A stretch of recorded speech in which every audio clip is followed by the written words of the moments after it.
Hello, welcome to Jason the Old Millennial. My name is Jason. I'm speaking to you here in my basement in the great state of Kansas. It's been a while since I've done a video because my wife and I just recently moved into a new house. And so the last couple of weeks I've been just dealing a lot with moving things and getting this house ready. So I finally have put together my computer desk and everything. And first time I've been able to really upload a video. As you see, the background's a little different because I'm in a different spot. Still in my basement, so nothing's really changed as far as the intro. I'm still doing everything in my basement like always, so just a little different background. Anyway, so thought I'd come back and continue on my list of ranking the best pictures of each decade. I'm up to the 1980s. Last time I did 1990's. Anyway, so taking all 10 best picture winners of that decade and put them in order what I think were the best ones. And looking at the 80s, I've said this before, it's probably my least favorite decade of movies and music and all that. It's just, I don't know why, it's just a big hole in my, what I like as far as decades go. And looking at the best picture winners, it kind of, you can kind of see that. I would say like 8 of these 10 are movies that I've seen once and never cared to see again. So it usually means I don't really care for the movie that much. I would say like the bottom 5 movies I really don't like, don't care for at all.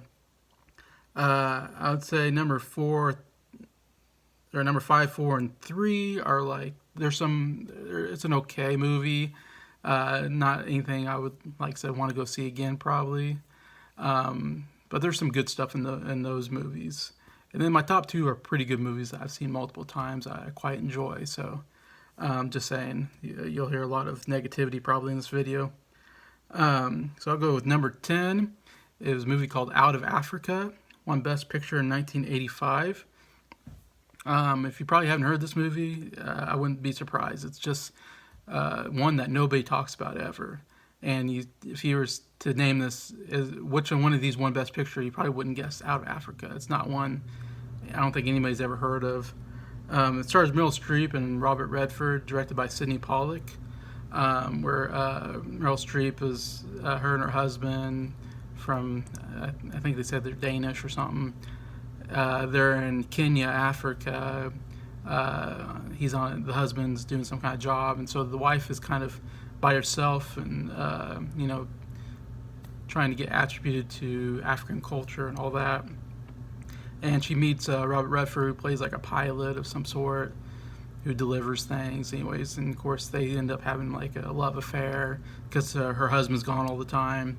And there's things like she almost gets attacked by a lion, which is like one of the more exciting parts of the movie. But for the most part, it's a really boring movie, and there's really not much to it as far as I'm concerned. Maybe it's a good romance if you like romance, but I don't remember it being anything exciting. So that's why I have it at number 10. Number 9, I have The Last Emperor of China. Won Best Picture in 1987. Another movie that you probably never knew was the Best Picture winner. It's one nobody ever talks about. Like I said, in a lot of these movies, I would say that's true. A lot of these are movies that nobody talks about. I don't know why that is. It's just like I said, it's a decade of kind of, I don't know, unknown movies for some reason. Last Emperor of China, especially, it's interesting because it's a movie about what it says The Last Emperor. So it takes place in China. A lot of the actors are Chinese, so they're not really well-known actors in this movie. Peter O'Toole has a small part as an Englishman that comes and learns about the emperor, I think. Anyways, and it kind of shows kind of the story of the emperor as a child. He becomes emperor as a child, and he's living in the Forbidden City, and he's the most powerful being in China, which is one of the biggest countries in the world. And he's just a little kid, and you see him kind of grow up, and as a young man, he eventually gets driven out. And I can't remember who. I want to say like Japanese or something like that come in, and they drive him out of China. He ends up having to leave and become like an ordinary person. So it kind of deals with that, going from being this high powerful figure to just being normal, and kind of dealing with that. And I believe at the end of the movie, he goes back and becomes like a gardener in the Forbidden City. So they're just kind of interesting, circle of life of him being the most popular person in China to be him just being a gardener. So there's some interesting things there. I think it's, of course, based on a true story. All that, I just remember it being just, again, a really boring movie that I just don't remember a whole lot of details about one time I saw it. So that's why I got here at number 9. Number 8 is a movie called Ordinary People. Won Best Picture in 1980, so it's the first one of this decade. Actually, a pretty good cast. Meryl Tyler Moore in a more dramatic role, which is very odd to see Mary Tyler Moore, of course, known for her comedy and the Dick Van Dyke Show, Mary Tyler Moore Show, one of the great female comedic actresses, and also, of course, known for her good looks. She's a little bit older here, but still, still got some of her good looks. And Donald Sutherland plays her husband, and they have a son played by Timothy Hutton, and the whole movie revolves around, they have another son who dies, I believe he drowns, and so it's kind of the family dealing with that tragedy, and the older son, or I don't know, the Timothy Hutton character, he's of course really depressed, and I think he blamed himself maybe for it. So he goes to therapy, and Judd Hirsch plays his therapist, who does a pretty good job there. And of course, you just see just how terrible this death does to this family. The marriage kind of falls apart. You kind of see the marriage fall apart, and you see just the relationships are just really, struggling in this family due to this, and how can they keep together, especially the father and their son after the mother leaves, I believe. And it's just a very sad movie. I guess I have it so low because it's just, I remember watching it and just, it's just a really kind of depressing, sad movie, and not really much of a happy ending, if I remember right. Nothing really happy happens in this movie, and so it's not a movie that I ever care to go back to see because I don't like to be depressed. So that's why it's pretty low on my list. It was directed by Robert Redford. He won Best Director. Forget that Robert Redford was a bit of a director at this point. He also did The Quiz Show, I believe. And I don't know, he probably did some other movies. This is probably the biggest one, of course, because he won the Oscar for Best Actor, or for Best Director. You don't really hear about him directing anymore, though, so I don't know if he quit doing that after a while. But I'm obviously very successful in this movie. Anyways, that's number 8. Number 7 is called Terms of Endearment. Came out in 1983. Pretty good cast. Stars Deborah Winger and Shirley MacLaine. Shirley MacLaine plays her mother. You have Jeff Daniels, a really young Jeff Daniels, one of the first movies I think he probably was in. Gets married to Deborah Winger's character, and Shirley MacLaine. It's really a mother-daughter movie, I should say. Maybe that's why I don't care for it as much, because it's all about this relationship between the mother and the daughter, and the mother kind of takes care of her, and then she gets married. She doesn't approve of her husband, and she's a bit of a volatile character. She's not very likable. And then you got Jack Nicholson comes in. He's an astronaut who's a bit of a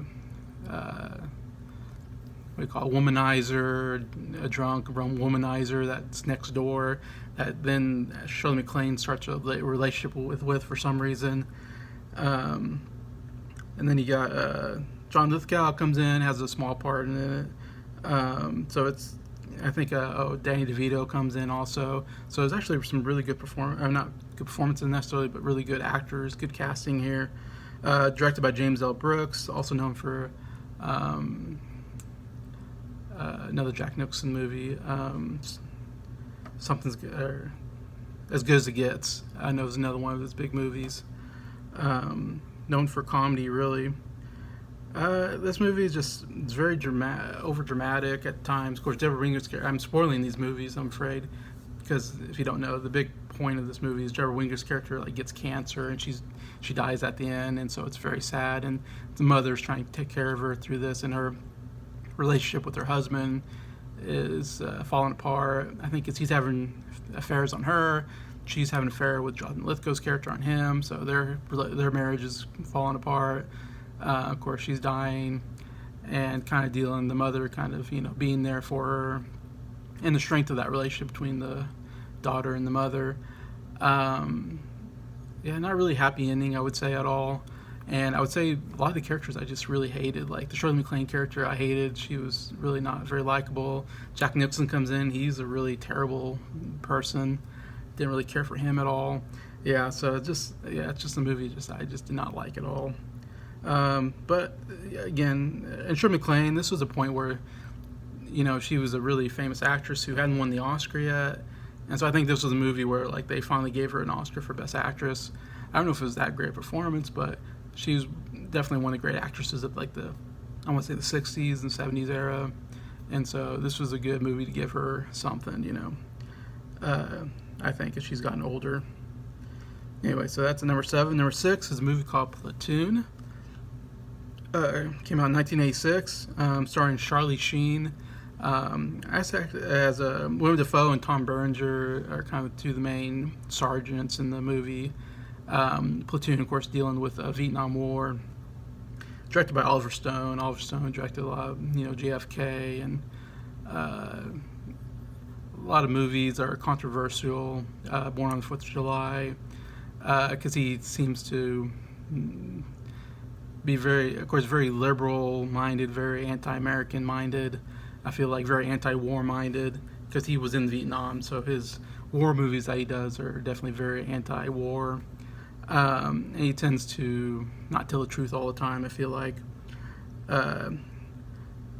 That's one of his first probably big ones. I mean, won Best Picture in 1986. Has an interesting cast. I was looking at the cast list, and I didn't like it. It's been a while since I've seen the movie, but I know John C. McGinley has a pretty good part in it. But Johnny Depp was in it, which I didn't remember he was in it. I think Kevin Dillon was in it. Forrest Whitaker. I was like, these pretty good actors I didn't even realize were in the movie. But they had small parts. Like I said, big one was Charlie Sheen, of course, played the lead. And he kind of goes into Vietnam as this young, naive, like really wanting to go out and very, I think maybe more pro-American, going out, volunteering for the war. And, then he gets there and it turns out to be really bad, of course. Not just the war itself is bad, but the sergeants that are in charge and some of the people that soldiers are with are doing horrible things. Like I said, the two big ones are Willem Dafoe is kind of the good sergeant, a little more hippie-ish. And then the Tom Berenger character, he's very straight-laced, maybe I'd say, but he's very disciplined, very hard, and he does some horrible things like murdering fellow soldiers.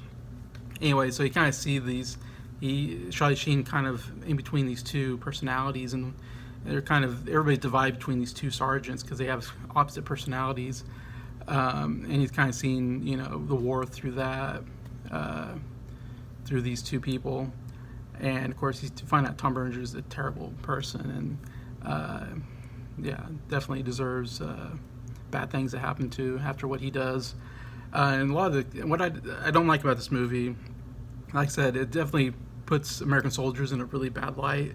A lot of them, like they go into a village to raid this village, and the soldiers are doing horrible stuff to the people in the village, so it makes American troops look really bad. And I don't tend to like movies that make American troops look bad. And so that's probably why I'm really put off by this movie. I have a little bit higher than the other one just because it is some really good acting in it. Like I said, Willem Dafoe gets a really good performance. Charlie Sheen gets a good performance. Tom Berenger, all give great performances actually in this movie, and there's some exciting things that happen. So I have a little bit higher than the other movies, which I find a little more boring. This movie's not necessarily boring, but I just don't like the politics of it necessarily. That's why I put it so low. A movie that I don't care to watch again.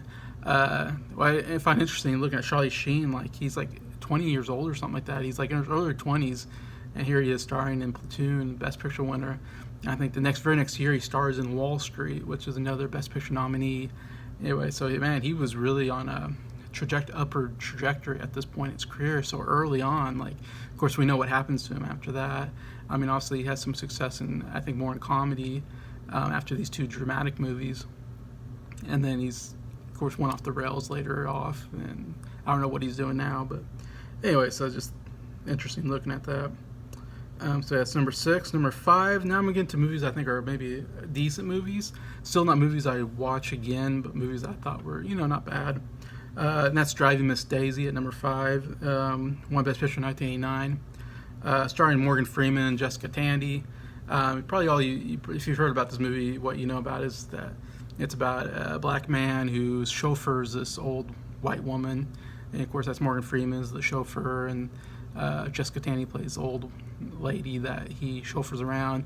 And it's kind of like she doesn't want a chauffeur, but her son, played by Dan Aykroyd, hires this man to do it, and she doesn't want him to at first, but then she eventually lets him take her around. And it's about that relationship, of course, as you can imagine, goes from she not liking him to then eventually warming up to him, and them really bonding to the point at the very end of her life she's kind of confused, but yet she's asking for her chauffeur because she became friends with him. Anyway, so it's kind of that bonding, of course, and it deals with not really, I don't know if it deals with race so much, but of course there's a race issue. Of course, it's a black man, a white woman, and them getting along, I think, and that's why it did so well and why it won Best Picture. And like I said, it's an okay movie. I think Morgan Freeman and Jessica Tandy both give really good performances. I think that's what I like most about it, especially Morgan Freeman. I think such a great actor. Really enjoy just about anything he's in. Jessica Tandy won Best Actress, and I know she was the oldest woman to win Best Actress, and I might still be true. I can't remember top of my head. I'm probably forgetting someone obvious, but I don't remember if there's anybody older than her that's beaten that. There might have been, but I know for a while she was the oldest to win. Anyway, so not much to say about that. It's a decent, short. I don't think it's a very long movie. Not really a lot to it. But it's an okay movie at number 5, Driving Miss Daisy. Number 4, I got a movie called Amadeus. Won Best Picture in 1984. A movie about the famous composer Wolfgang Amadeus Mozart. You know him as Mozart, but they go with Amadeus, his middle name, I guess, instead of just calling the movie Mozart, which would make more sense maybe, but might be like a stage play or something, maybe that they came into a movie. I wouldn't be surprised. Actor named Tom Hulke, I believe his name is, plays Mozart. He's known I know him from Animal House. He's one of the main characters in that movie. And he would later go on, and you see him every once in a while and stuff, but this is one of his big roles. He played Mozart as kind of this young I say upstart, but he's kind of young, immature, genius composer. I mean, he's this, I don't know what you call it, since he was like a kid, he was just a genius at playing piano and composing music, and would compose these huge operas and stuff. Anyways, and so he's kind of this kid genius. He's still young in this movie, but they kind of portray him, weirdly, they portray him as this very, like I said, immature person, very annoying person. Anyways, and what should I say? I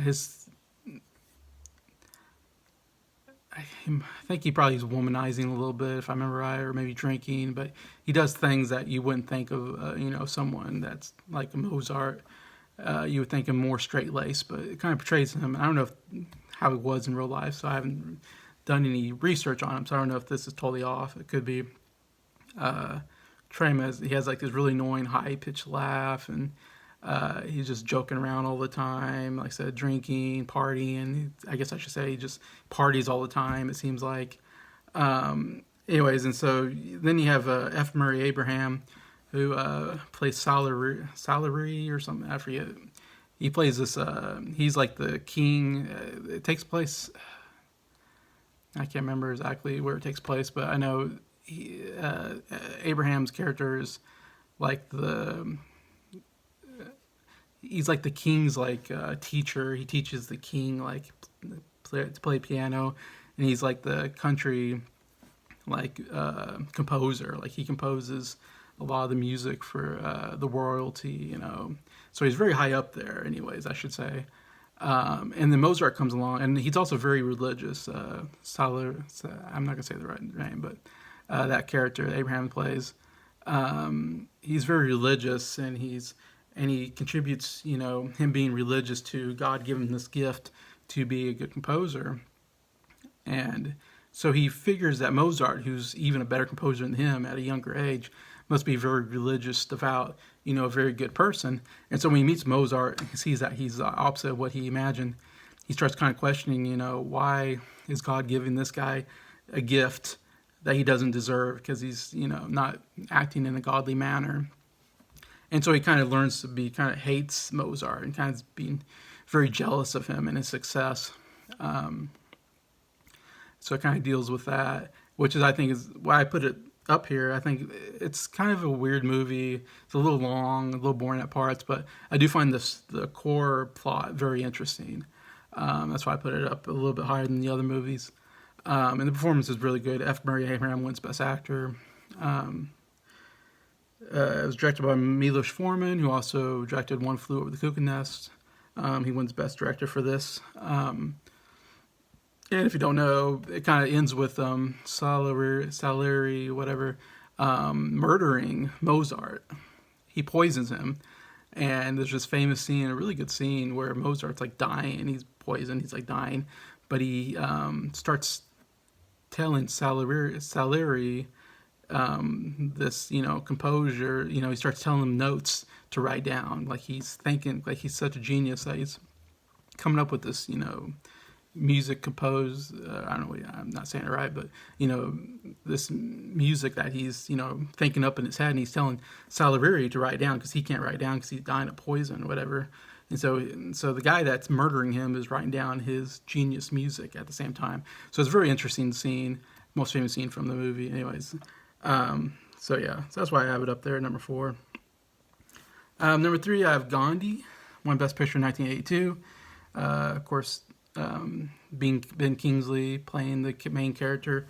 Of course, movie is about Gandhi, one of the most famous figures, all about peace and about, British trying to, speak out against the British who were in control of India and that were oppressing the Indian people, and how he protested that but used peaceful protesting, and how that eventually they finally got their independence from Great Britain eventually, and a lot of that thanks to Gandhi's leadership.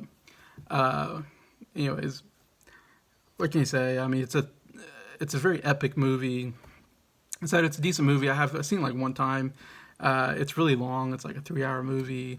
And you kind of see Gandhi kind of, go from just a lawyer. He starts out just as a lawyer and then kind of becomes this, national figure of India.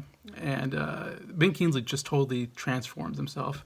He looks exactly like Gandhi. I mean, it's incredible how much he looks like Gandhi in this movie. And that's why, of course, he won Best Actor. And, of course, it's about a huge, one of the biggest, figures in history. So it won a lot of Oscars, of course, Best Picture, Best Actor. It won 8 Oscars in total, I mean, so it won a lot of Oscars. Pretty big, I don't know if it was a big hit, but I mean, definitely was big in the Oscars. Directed by Richard Attenborough, who also I know mostly as Dr. Hammond in Jurassic Park, but also directed some movies, and of course, one for this one was a big one. But yeah, it's a decent movie, I think, to watch once, because Gandhi has an interesting life, and to see his life through the movie, I think, is very good.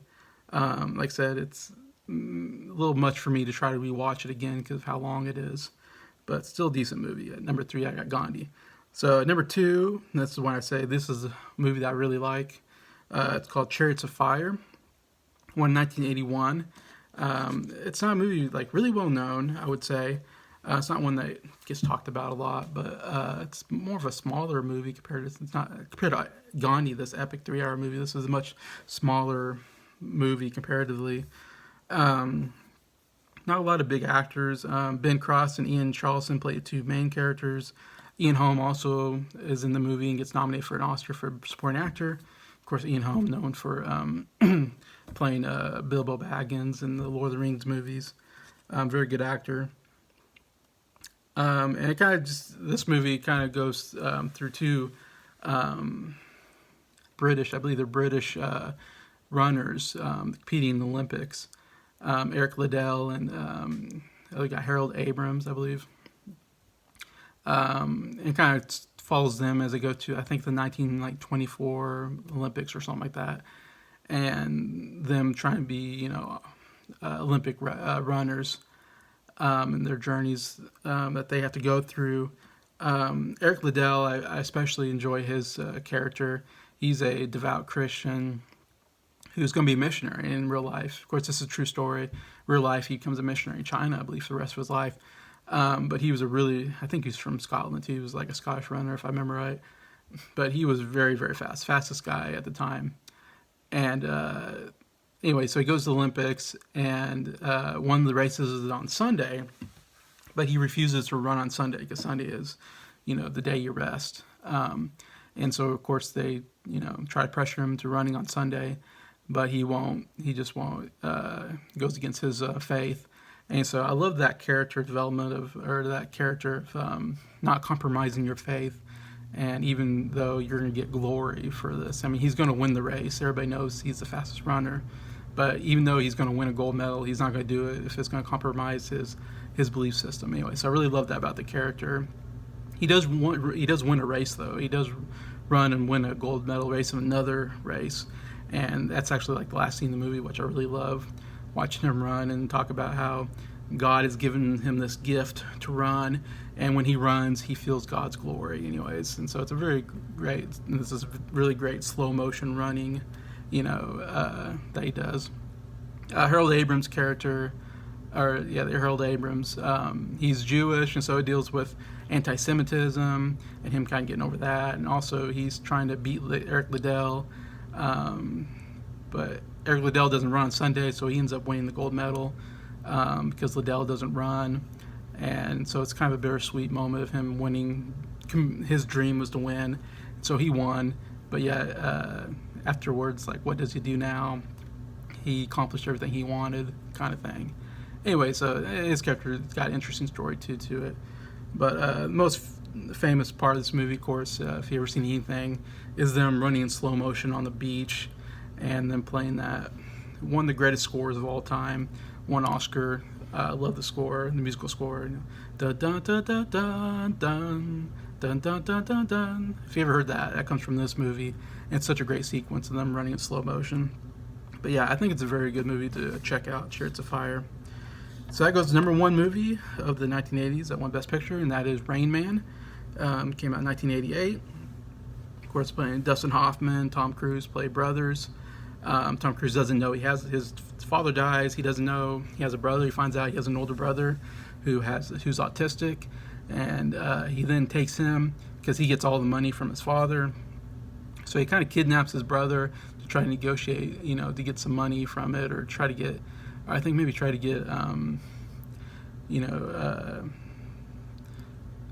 to become kind of in charge of his brother's estate because his brother's autistic, and so he needs help. And so it kind of deals with those two characters, and Tom Cruise's character is, a real jerk and doesn't really show a lot of love for his brother at the beginning, but then, of course, during the journey, they kind of bond.